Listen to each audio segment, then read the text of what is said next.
if we come in at, it looks like we can get what we want for 8.7. And we decide to issue 8.8 worth of, we're not obligated to issue the entire 10.5 million. It's only what we decide to up to that amount. That's correct. Correct. Okay, thank you. And our hope is we don't want to borrow any more than we have to. But we have to get some information on cost. And then how much money is the city have available to reduce the amount of the bond? So we'll be watching those things carefully, but I think Councilmember Swanson, your point is well taken. Just because we have the resolution to borrow up to that amount, we don't want to borrow any more than we absolutely have to. So we'll try to get as close as we can on costs and what money the city has to put into the project. As this fiscal year comes to an end, we're hoping with what we're seeing in sales tax that we will have more funds than we planned on reducing the amount of bonds. So that's our approach. Can you explain to us a little bit more? Excuse me. Yeah, come on up and state your name and if you're a resident. Dan Farron in North Ogden, 11. And my question has been to you folks previously. I don't know that maybe you could explain to me in more succinct terms. We talked about a sales revenue bond, but you say that it will not raise our sales tax, correct? Yeah, the sales tax is not something we would raise. I think the comment, Dan, you might be referring to is in the event that we didn't have adequate sales tax to pay the bond, we could call upon property tax to make up the difference. We've worked hard, I just want to emphasize, and I believe with what we're seeing now is we would not have to raise property taxes to make the bond payment. We don't know exactly what that payment will be yet, but based upon what we're seeing at this point in time, it wouldn't be anticipated that a sales tax, a property tax increase would take place. Now, that's no guarantee for the future, right? Because based upon what happens with sales tax, but yeah, it's not our intention to go out and change the city's rate portion of sales tax. Although we're still having increases of our tax because of inflation, or not inflation, but the demand of housing, of course, is causing this artificial, I think, growth in the taxes are. Yeah, I think we saw appraised values in our city up about 17%. Yeah. This year, which is an incredible increase. The council will have a decision to make coming up in the truth in taxation. There are other expenses, as you know, in the city that also continue to rise.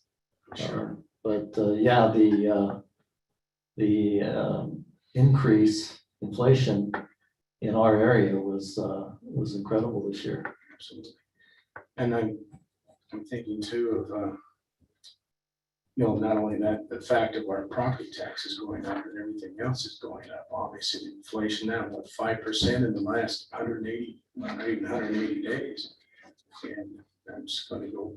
And so obviously these bond, it probably will go up. I hate to say it, but it probably will. And that's going to affect, is it a 20-year bond or is it a 30? I think you said 20. I think the bond resolution said it couldn't be more than 21 years, I believe. The bond resolution that was passed. I think recently the Federal Reserve has talked about maybe accelerating interest rate in 2023 versus 2024, but right now the indications are that they're trying to hold rates near zero. Right. I guess the great thing about inflation is those of us who are on fixed income, they're saying the Social Security increase would be 5.2%. But that just covers inflation, and the city experiences the same things that most citizens see. Oh, yeah. Their costs are going up, wages, benefits. It's just kind of a mini community. So you're right.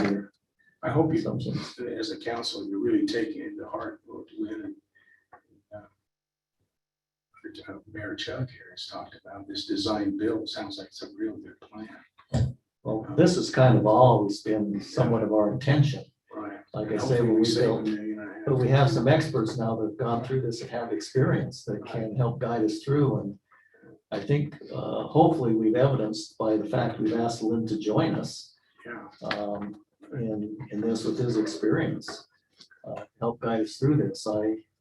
I just can't emphasize enough that this whole council, as we've talked about this, I'm not in opposition to this. right, so we don't want to spend any more money than we Right. have to. Exactly. get what Just we want to need. make it as reasonable as possible for all of us. I think that's our intention. Thanks, Dan, for your comments. Any other comments during our public hearing here? We appreciate it. John, do you see any more on? Nope, and we are functioning again. All right. It's nothing like being dysfunctional, but somebody said we put the fun in dysfunctional, so it's always good. Council, any questions? Then I would look for a motion to close the public hearing. So moved. Have a motion by council member Silver, Second that. council member Summary. Any further discussion? If not, we'll close the public hearing by a vote. All those in favor, say aye. Aye. Thank you. The public hearing is now closed. And Lynn, thank you very much for your efforts, and we look forward to working with you as we go forward. So appreciate it. All right, we'll now go to item number 6, which is a discussion or action to consider an ordinance regarding fire regulations. This will be led by John Call, our city manager and attorney. John? Thank you, Mayor. So I'm bringing up the current fireworks map that shows the restricted areas for both North Ogden and Pleasant View. So this is a map that the fire district had, for lack of a better word, professionally done. I think the previous drawing is one that I used my crayon to put together. Or crayon? I don't know how you say that. Everyone says it differently, right? But so this is a citywide or kind of north end of the community wide. You can see that where there's kind of a drop where there's no development. It's really hard to see, and I don't think our pointer will work on there. But anyways, the idea is that currently we prohibit fireworks east of Mountain Road and north of 3300 North.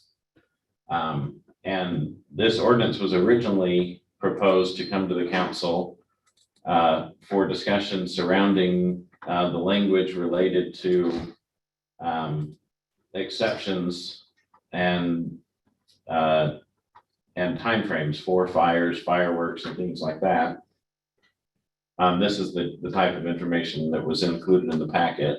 But I anticipate that part of the discussion might morph into some of the other firework discussions that are happening across the state right now. But the main reason that the staff felt it was important to bring this forward was after talking with the fire marshal, making it clear that between December and May of each year, except for the months between December and May, you can't discharge fireworks or do open burns without permission. And except for on the, it's the same thing, Mayor, not getting enough sleep, I think. It's parenthood, John. Well, and I think what happened is, now my brain has the blue circle in it. What happened is I rewrote this with some of the new fireworks stuff in. And so I think it's gotten me a little sideways. But the idea is that we now have several months of the year where in this area of the city, again, going back to the map, you are not allowed to shoot off fireworks or have open burn fires. But if you're within those months, December through May, you are allowed to, because the discussion point is that in those months, the fire danger is low enough that there's not a risk. So for example, on New Year's Eve, And I believe on the Chinese New Year, you're allowed to shoot fireworks and then to do burn permits when you get your appropriate permits from the DEQ and the fire marshal. But the rest of the year is basically being identified as what the state statute would call a historical hazard, meaning that after you get past May and before December, the ground has the potential to get so dry or has consistently gotten so dry that it's a hazard to be shooting out fireworks or having these open burns. And so that's the point of the fireworks ordinance as written. There is an exception where the fire marshal is allowed to grant exceptions, as well as there's an exception for the city's semi-annual burn at the pit. So that those have been put into this ordinance as exceptions to allow some flexibility. That was as was written and presented. I do imagine that the discussion today might morph into related to fireworks stuff. So I think it's probably good to start with, from a conceptual level, is the council fairly good with this approach? And then we can talk about the additional discussion points. I'm wondering if we should have that discussion in case there needs to be some amendments to this ordinance. I think you're right, John. The issue is, what do we do with fireworks in our city at this point in time? I have asked John to give us a briefing on the state law as he understands it, what options we have and what options we don't have, so that we as a council and the public understand. Also, we're blessed to have with us as one of our council members, the fire marshal. And I've asked him to not only give us his professional opinion, but I value his personal opinion on what approach we should take with fireworks in the city. And I've always believed that we ought to listen to the experts and what they have to say. So John, before we get an open discussion with the council here, could you maybe explain what you see the state law is and what options we have as a city, and maybe address the penalties? I know one thing that we can probably say with some assurance is that enforcement will be dramatically increased no matter what the council decides tonight, with appropriate fines in place and increased enforcement. I know just about every city in the state will have additional officers on during that time, including our city. So John, maybe you could explain to the council what the law is and what options you feel we have as we talk about fireworks, because I think that is the real issue. Mm-hmm. Yeah, so in reviewing the law, there are numerous state statutes that touch on fireworks, when they're allowed to be discharged, how they're allowed to be discharged. But the main focus of the stuff that I've looked at is the city's power in regulating fireworks.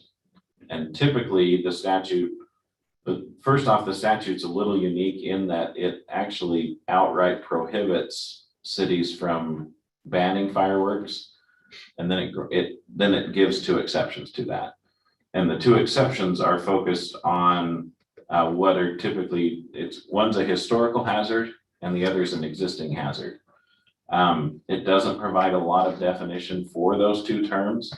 It does, however, say though that for a historical hazard, the council has to show that that has happened more than twice in the past 5 years. So a good example is our current map as it's shown, identifies an area which has historically gotten significantly dry, and with homes being so close to dry, unprotected areas, meaning there's not fire hydrants and things in that area, the council has adopted an ordinance which basically says we're too close to those areas to let fireworks be shot off. The existing hazard is a little more, little less defined, well-defined. And I think that's probably where most of the cities in the state are talking right now, is what's the existing hazard, because I think that where we have that urban wildland interface on the hillsides, where our homes are right up against some of those open areas and even the Forest Service land, It's pretty clear those have been there and have been a hazard for a while. And so the question is, has that existing, or is there a new existing hazard that's come into place? The statute doesn't give parameters necessarily, but I think we could focus on those same historical hazard ones if the council was looking at amending that boundary, which kind of focuses on hillsides, trails, canals. Oh, and then I forgot the last one. Ryan knows it off the top of his head. That's right. Oh. Canyons. Canyons. The trouble with those restrictions is the code is very specific, and it says when you're identifying those as hazard features, they want you to use roads or some sort of easily identifiable geologic feature to help people know when they're too close or when they're inside the danger zone.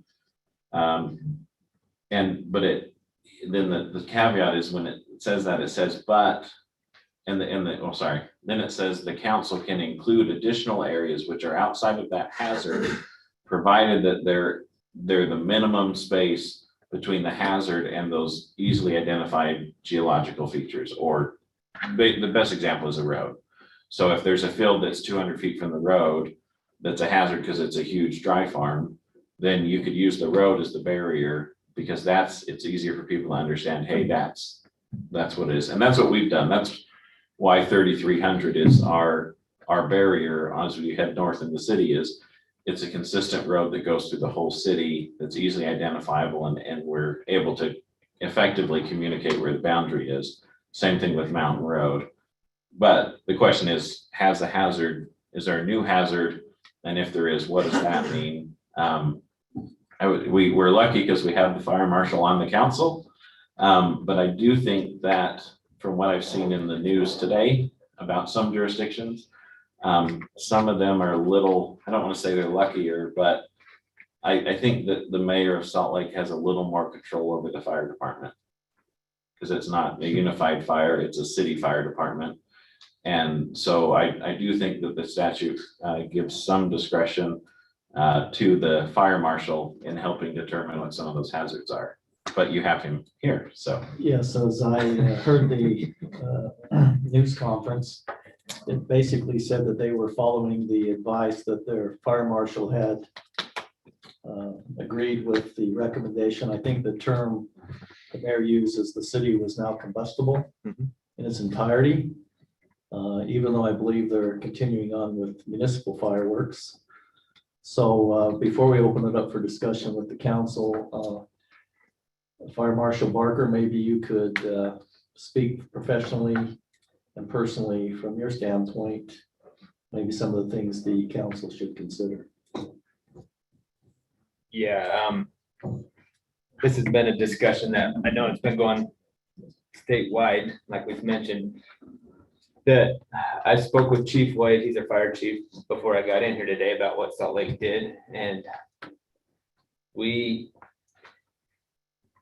I think I have the same opinion that John has, because I asked him. It is very hard to give the existing hazard definition.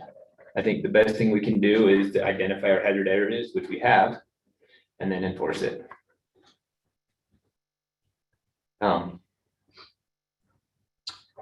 So is that the 3,300 and east of Mountain Road? As of right now, that's what it is. If we want to change those hazards, we can discuss that. But right now, that's our hazards that we passed the ordinance. Well, it's been 2018. I think we passed it yearly, but it's been in place since 2013. That's when I decided it'd be fun to be a fire marshal. I don't know what I was thinking. But since 2013, we've had these same hazards in place. So as our fire marshal, do you believe we have additional hazards that we ought to be considering? Yes. And what would those, So in your opinion, be? I can, for example, Ogden City has the same boundary. Everything east of Harrison and Mountain Road is off limits. But then they also have the two rivers, the Ogden River Parkway is a hazard, and the Weber River. Those are both, you can't shoot fireworks in those areas. We have the same thing with Coldwater Creek that comes down through our city. We could say that's a hazard. John and I discussed if fireworks went into the Barker Park Hollow area, you'd burn down the whole hollow right now. And so that would be an additional hazard that might want to be discussed, because Coldwater Creek goes through our whole city and it is a hazard. So tell me what you think about, because there has been some discussion by residents and some members of the council about a total ban of fireworks. I have, as a fire department official and coming from the chief, we have a hard time interpreting the code that you can do that. Even though the chiefs did say we would, as a district, support whatever this council recommended, we just have a hard time giving our recommendation to give a full-time ban because we just don't think that the code allows that. Speaking with another fire marshal from a neighboring jurisdiction today, he said what Salt Lake did is they interpreted it and they said, if you have a problem with it, take us to court. And by the time it goes to court, fireworks season will be over. And we'll see what happens at that stage. So it's kind of all just a bluffing game, who's gonna push their weight around. John, from a legal standpoint, what are the current fines for violation of our current boundaries? So in our code, it's a class B misdemeanor, which is not, we don't have a higher and elevated fine for this one, although with our misdemeanors, we do elevate, but the first time offense would just be $100. And on the state schedule for theirs, it's 160 for this specific violation, the discharge of fireworks. And John, now put on your attorney hat. What would be the liability to the city if the council did put in a total ban? Not proposing that, just trying to get information so we can have a intelligent discussion. So from my perspective, I think the biggest risk that a jurisdiction like Salt Lake has is probably from the retailers. So it actually be a civil lawsuit focused on lost profits and things like that. The idea being that if the city of, well, we shouldn't say their name, well, I already did, but that the idea is that if they enacted an illegal ordinance that violated state code, that they interfered with commerce. And that's a risk that I think that Salt Lake probably, there's probably, I mean, I imagine that, well, you hate to give percentages, but there'll be lots of lawyers involved and there might be a way to wiggle out of it. They're a little bit better equipped to handle that sort of a thing because of their staff and their budget. But I think that's the most likely risk the city would be facing is a civil lawsuit tied to the retailers of the fireworks, not necessarily a large risk from those who are trying to light the fireworks, would be my impression. Councilman Barker, any further information? I had something, but I already forgot. I was listening Well, to if John. you so remember, Casey. we're still here. So Councilman Barker is 30. Is Councilman 30 Severin, go ahead, please. Sorry. Councilman Barker is, do you think 3,300 is sufficient? 3,300 north sufficient?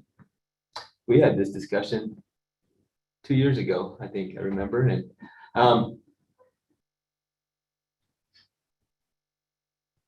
that's a good question. It is, except on the east side of our city, but then 3,100 and is also not very close. Is also very close to the mountain on the east side of our city. So the reason we picked 33 is because it's a straight border that goes all the way. Councilmember or Fire Marshal Barker, do you feel like there's additional exposure this year that wasn't considered several years ago because of the drought and dryness in our city? Like I said, it's probably just the Coldwater Creek area. The biggest issue I have with adding that is that's more area to enforce. And I know, talking with Chief Quinney, we're gonna have additional officers on. The fire department goes out and we patrol these areas as well. Now we're bringing officers and fire down into the lower area where there's less risk when we're more worried about the mountainside.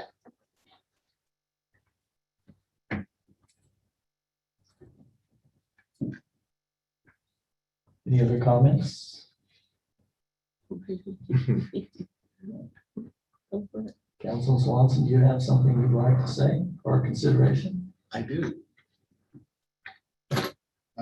It's really a multifold comment. It starts with that I believe the state has reached far beyond what should be their control, telling the municipalities to this level of detail that they know best what's for our community above and beyond what we do. That they know the local conditions better than we do, and that they can put a blanket ban on us protecting the residents, the properties, the hollows, the hills, and the canyons of our city. That we are in an extraordinary time is unquestioned. Our water flows right now are less than what we normally see at the driest part of our season in November and December. And we haven't even hit July and August yet. When we had our report from David Espinoza, some of our springs are at 10% or less than their normal flow in November, December, not June and July. Our water situation, while stable for culinary purposes, is still tenuous. The dryness of the city as a whole is unlike anything I've seen in the 17 years we've lived here. With the reduction in watering, with the likelihood that Pineview is going to be cutting off its supplies far earlier than I think they ever have. And the tens of millions of dollars that have been invested in people's homes and hundreds of millions in their homes and in their landscaping, lawns that are now dry and tender boxes, landscaping bushes, trees that are drier than normal and ready to go up. At some point in time, those of you that know me know that I'm not a message bill kind of person. But I think a message needs to be sent to the state that they overstepped. And if there isn't an exigent time better than now, then I don't think there ever will be. Our city, much like Mayor Mendenhall mentioned, is combustible from one end to the other. If we do protect Coldwater, Rice Creek, those different hollows, how far out away from them do we go in order to protect? You know, a bottle rocket coming from a house 70 yards away can set that thing off. Bottle rockets are illegal too. Right. Doesn't mean they I don't. know. All you have to do is listen on Oh, I know. July 4th to hear thousands of them going off. You know, the much higher, the much bigger aerial fireworks that we have that are now legal, thanks to this same legislation 3 or 4 years ago, just increases the risk. I believe our primary responsibility as a council is to protect our citizens, not from themselves, but from stupid things and exigent circumstances, which I believe we're in. My recommendation would be, I'm willing to risk the state coming after us, because they're gonna have to come after us and other cities and Salt Lake City and everybody else. I don't think the state legislature really wants this fight. I think that's just my personal feeling. I don't think they ever anticipated that we'd be in a situation where cities would feel the need to do this kind of thing, that they could exercise that overreach and control without ever really being challenged on it. In my mind, they need to be challenged on this, and I would recommend that we ban fireworks from one end of the city to the other, without exception. Any Class C firework that's sold typically in retailers and retail establishments should be you can buy them all you want to, but you can't be lighting them on. And you know, what do you tell that person whose home gets burned down because they have had lush landscaping and their neighbor fires off something because it's in a safe zone and they lose everything? What do you tell that person? Well, I'm sorry. Yeah, it's a super dry year. Yeah, it's extra hot. Yeah, everything is parched. But you know, it wasn't in the high risk area. That's just my personal, I could go on for hours, especially about the state overreach thing. So you know how I feel. Thank you. Any other comments? You know, one thing I've found is it's hard to legislate common sense. And even now, with the ban on, we have fireworks going off in certain parts of our city right now. My concern is how do you enforce it? And I agree, none of us want state overreach.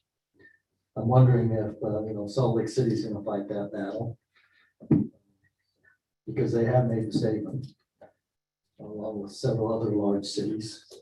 But I concur that we've got to be careful to make sure we understand and have control of the things that are important in our city. So I agree that we don't want governmental overreach, which includes us, right?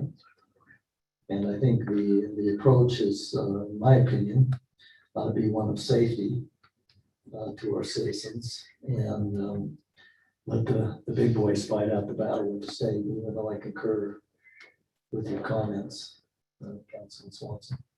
I think on the enforcement part, a complete ban makes enforcement easier. Because we're not trying to guess, was that launched from an area that's okay or an area that is? We actually had that discussion in the police meeting this afternoon, and a good question came up because I believe the ordinance says those who ignite the fireworks. So one of the officers said, well, you know, who's going to admit who ignited the fireworks? So enforcement is difficult because we talked about pretty much a zero tolerance, right, Chief? Yeah. And that we would, if we can find out who ignited the fireworks, that we would issue citations. We will have additional officers on, but it was a good question I thought that came up is how do you really get to the bottom of who ignited the fireworks? So it's I some interesting understand. questions. You but- can parse any law it as many times as you want to. Yeah. And I think if we issue citations, it's up to the individuals to prove that they weren't the one that ignited it.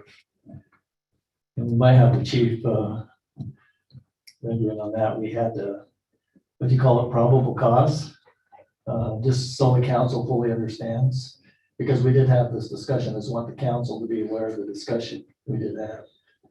Yeah, that's a tough one because in order for us to make an arrest, which is physical or by citation, we have to have probable cause, which is the level of proof we have to meet, which is 51%. So, and when we don't have that to begin with, then that's where our investigative skills come into play. Then, you know, we can haul 30 family members down to our office and start our interrogations to find out who would refuse. Or we can move on to the next one and just do the best we can. So that's something we're going to address. Thanks, Chief. Councilmember Stoker. I have a question for our fire marshal. How many fires, you know, even when conditions were good last year, kind of just got started? Do you know, like residential, something went wrong, or hillside, or For the whole year?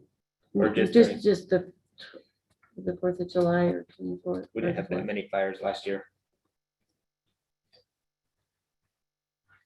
I don't know of any by fireworks last year. Well, I take it back one, and it came from the divide. we had one in our yard. Well, then you didn't call us. Instead of going up, it went sideways and put the grass on fire, but we were prepared. So anyway, in going with Jason today and on the water and looking at our water conditions, and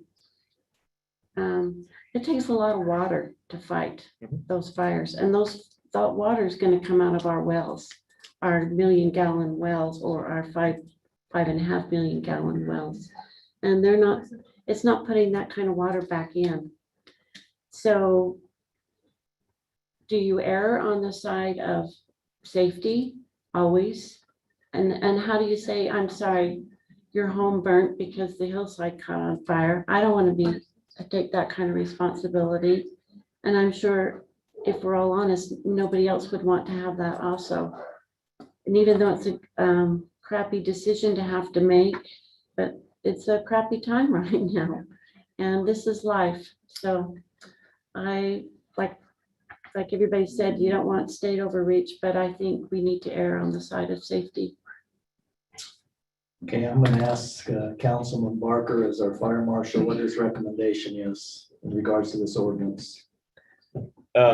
So first of all, what the fire district's planning on doing for fireworks, we've already started talking with Chief Quinney about doing enforcement. Pleasant View's doing the same. Ogden City's doing the same. The sheriff's deputies will be doing the same. We will have those big traffic bulletin boards, whatever they're called, the digital ones. We'll have them in 3 spots in our city, on Mountain Road and Fruitland Drive, 1050 and 3300, and then Washington, or 450 and 3300. I'll have this same map at each of our fireworks stands in North Ogden, Pleasant View, Harrisville. And I know Ogden City will probably have them in their city, and there will be county maps as well. Everybody who shoots in the illegal zone will know they're shooting in an illegal zone. On that note, we, as a district, we have a hard time saying put an outright ban, because we don't interpret the law that we can do that. Our recommendation is to do what we're doing right now and keep going and do their best for enforcement. But like Chief will tell you, someone can shoot a firework a block away and we won't catch them. It happens every year. They shoot them right next to us. By the time we get around the corner, we won't catch them.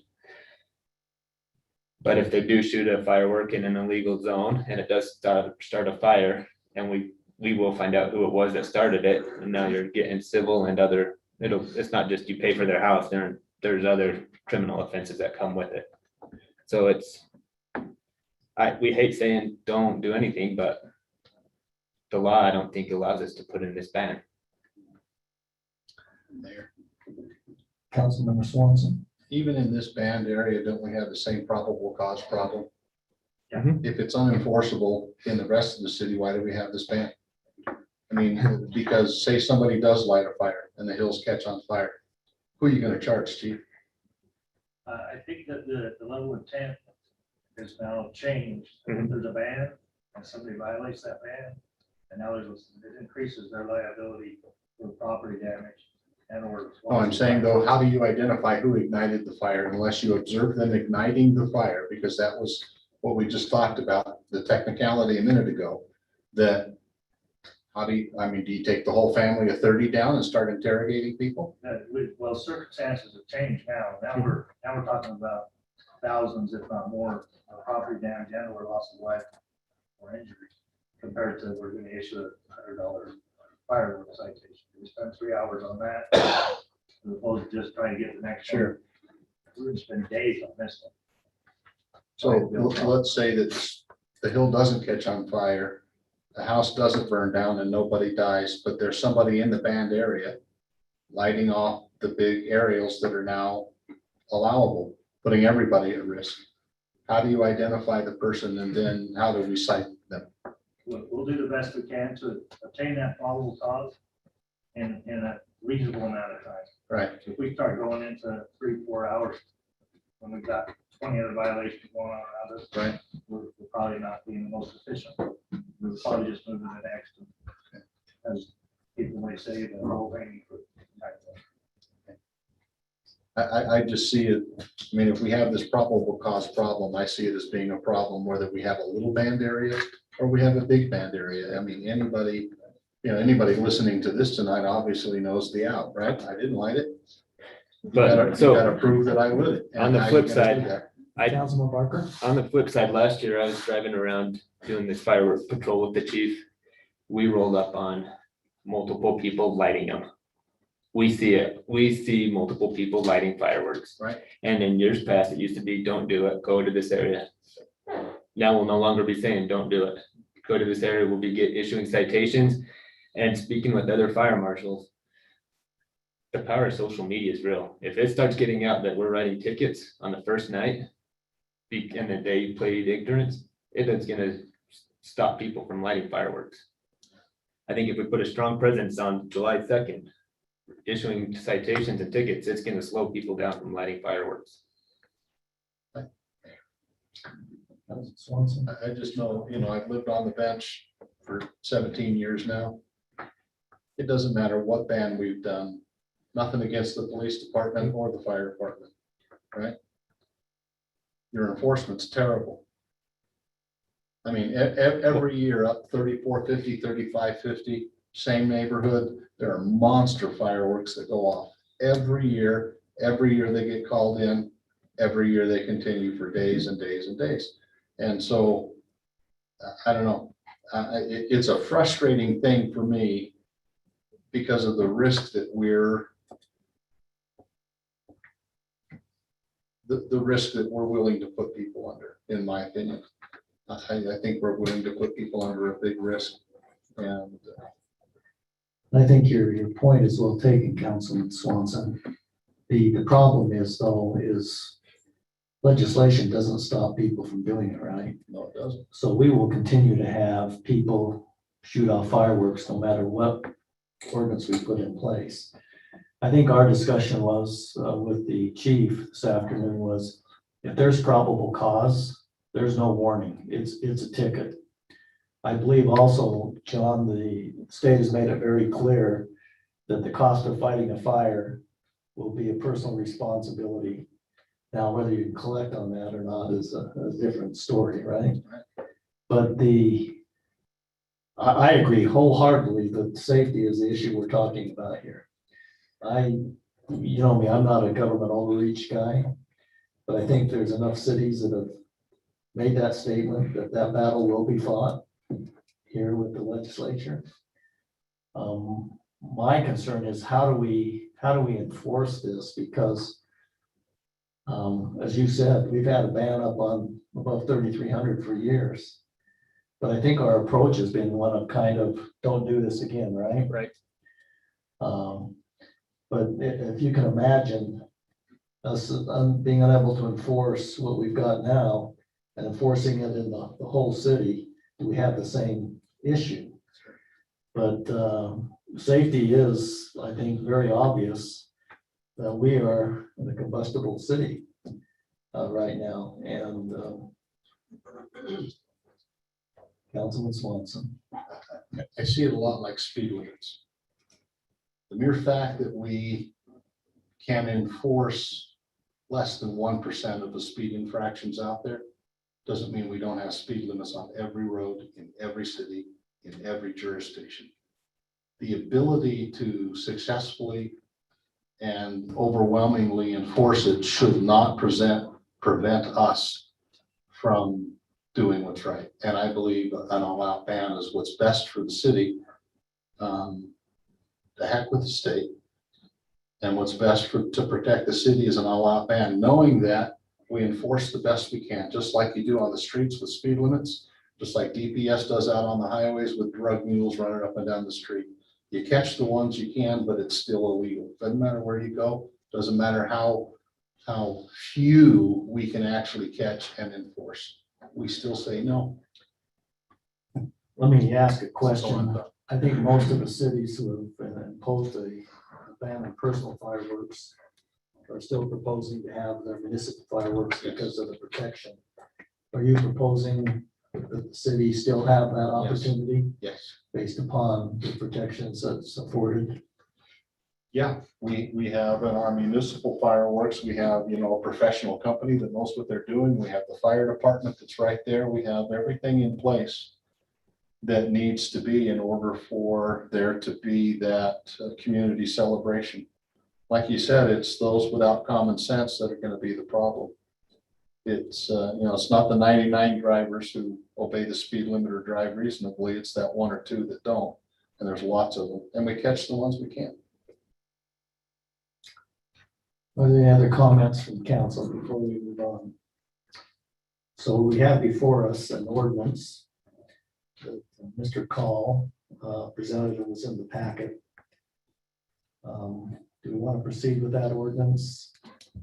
Do we want to propose amendments to that ordinance? But the issue on the agenda this evening is approving changes in that ordinance. So do we have a motion? Mayor, I would move Councilman Swanson. that we amend this ordinance to include the entire city within its boundaries, north, south, east, and west. Permanently, No, just for this year. so we would change the ordinance as appropriate.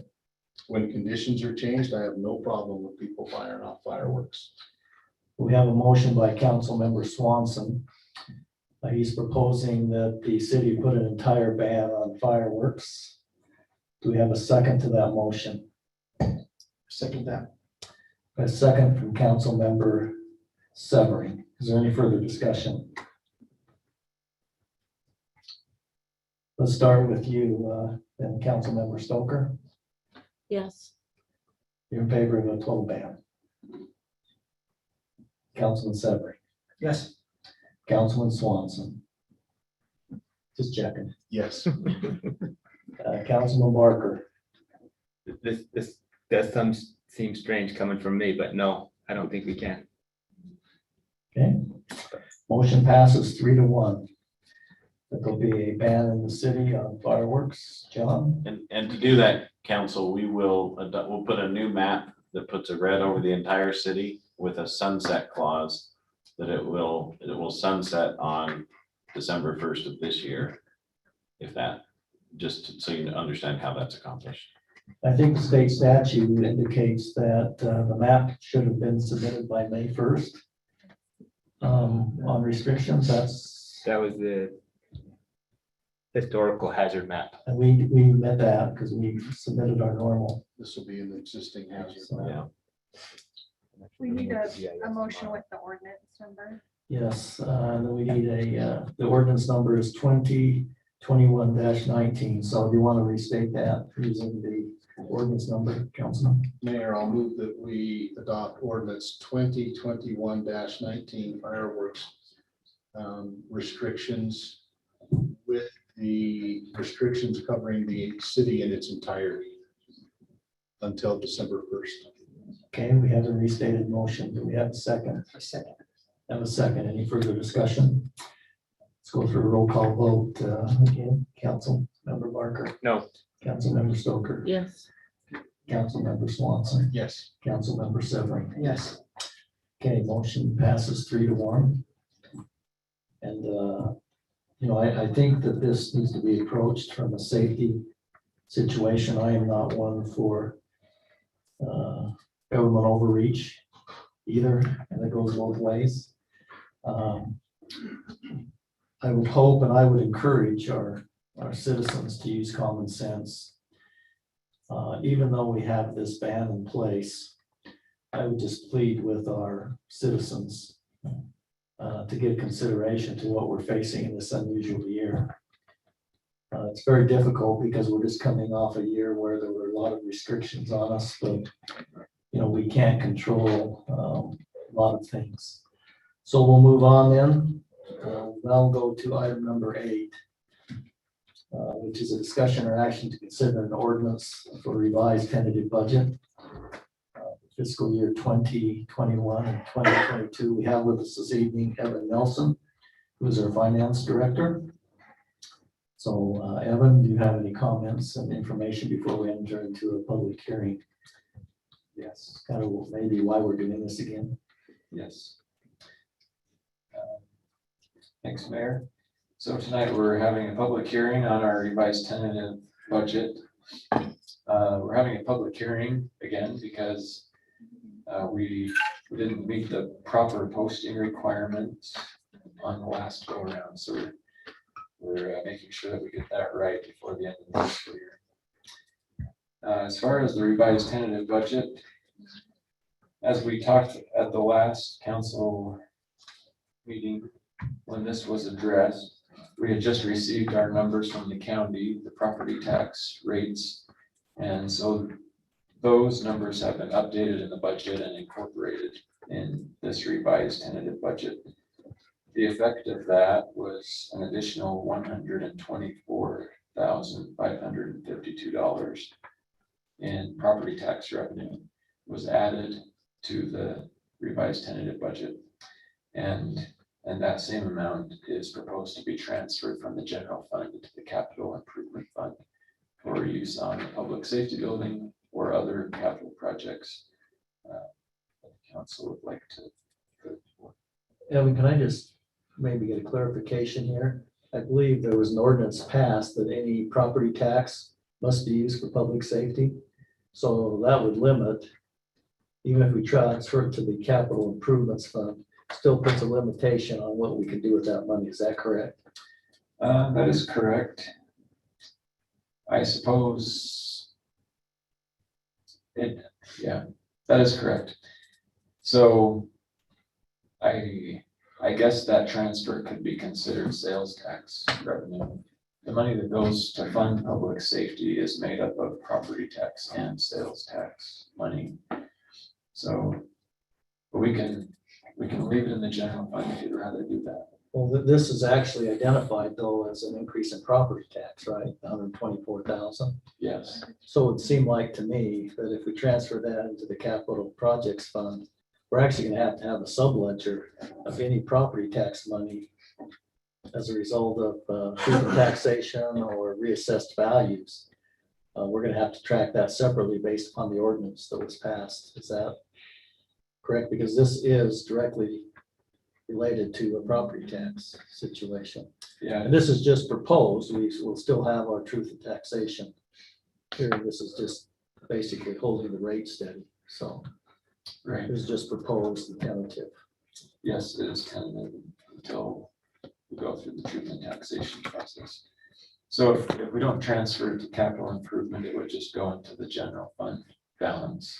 We can do it that way if you'd rather. Councilman Swanson, did you have a comment? We could transfer it into capital improvements earmarked specifically for the public safety building. That'd be the subledger. Right. That we'd have to. So no matter where it ends up, if we leave it in the general fund balance or transfer it to, the capital projects, if it's property tax related, we have to track that and make sure it's used for public safety, Right. which would be our intention to try to have as much cash available as possible so we can minimize the bond. Yes, that makes sense.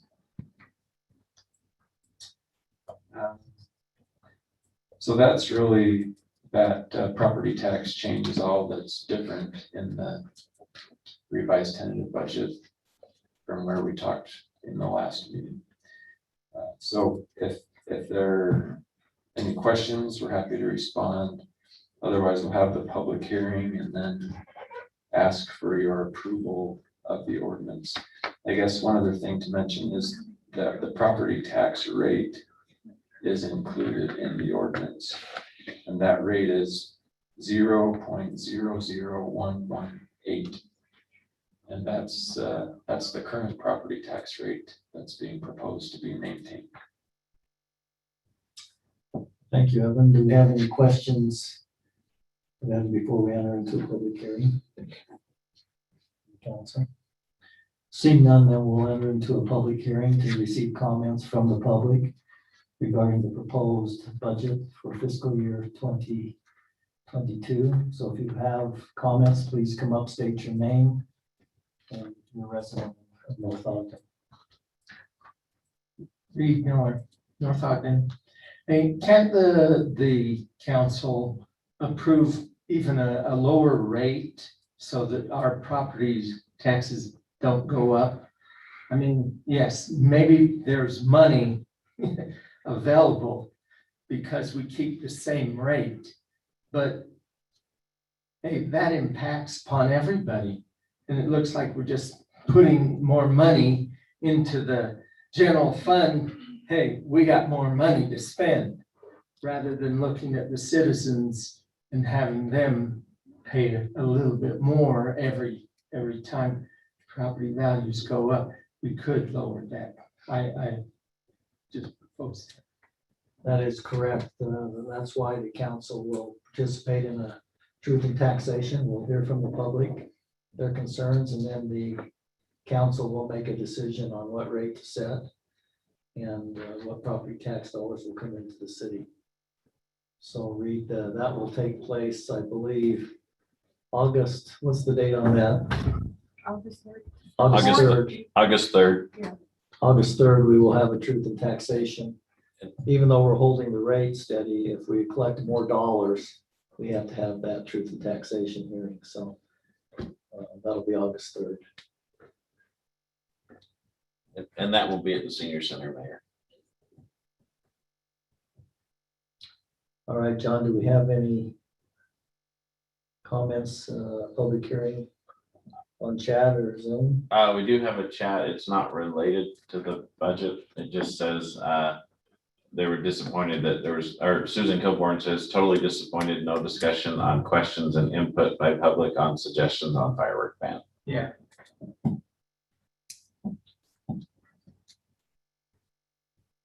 Okay. Any other comments?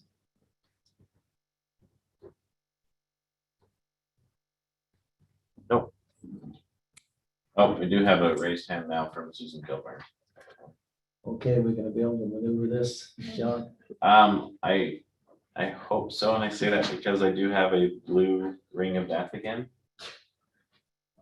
It's something with our PDF viewer is seeming to lock down, because when I close a PDF file, it's going to that, so. I believe under the fireworks, there was no public comments that would be made at the first of the meeting or subsequent to. That's why there Yeah, was no public comments. so we should be,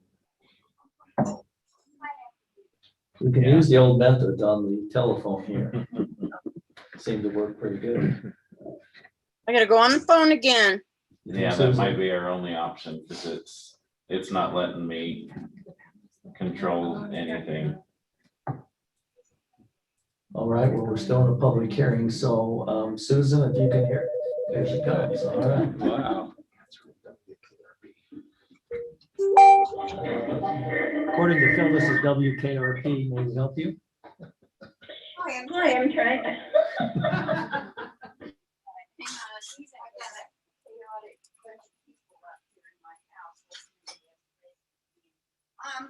First of all, I want to say, I'm sorry to say this, but I'm gonna say it.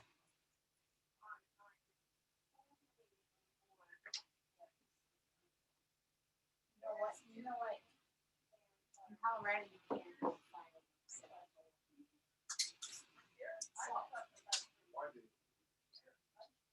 So going up to Wyoming, which is just like, 20 miles, 25 miles away.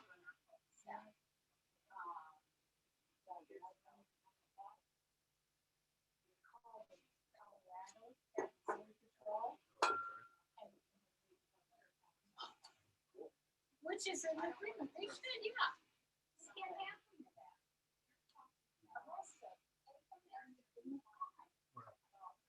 Yeah, it cracks me up. Since I moved here,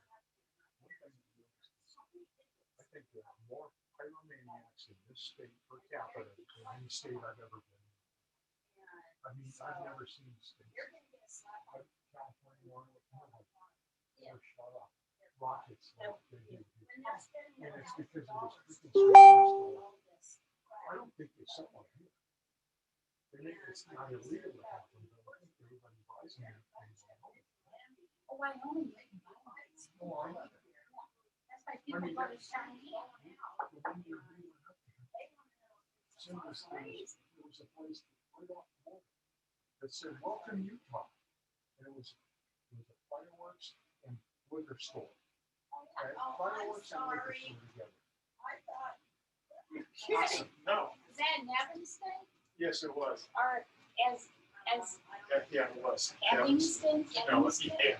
I'm sorry. I go, my mom never forgot. I said, where's Evanston? Well, you know that town.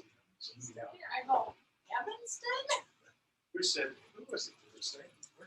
She go, where in the hell did we get the What are you doing in here unloading my dishwasher? Oh, I fixed it. I am. Was it broken? I am. No, I fixed the loading. But I don't know where it all goes. Well, you didn't need to do that. Yes, I did. You didn't put my glass on.